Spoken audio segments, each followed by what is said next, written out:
আমার ক্লাসমেটের শেষ বিদায় সাকুরা ইয়ামাউচি, যেটা হয়েছিল এক বৃষ্টি ভেজা দিনে।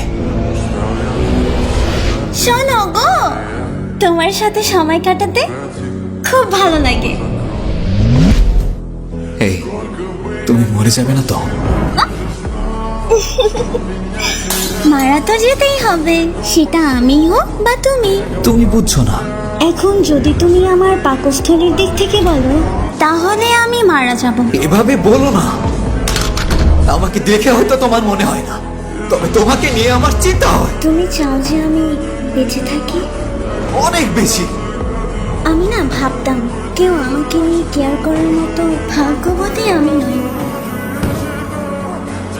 তার সেই শেষবারের মতো ওর সাথে আমার কথা হয়েছিল। যখন আমি মারা যাব, তোমায় আমি জানাবো। আজকের সংবাদ, স্থানীয় একটি হাই স্কুল পড়ুয়া ছাত্রী সাকুরা ইয়ামাউচি, বয়স 17, ছুরিবিদ্ধ অবস্থায় রাস্তায় মৃত পাওয়া গেছে।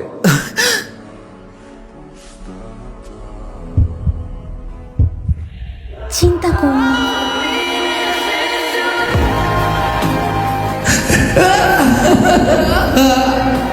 বোকা একটা।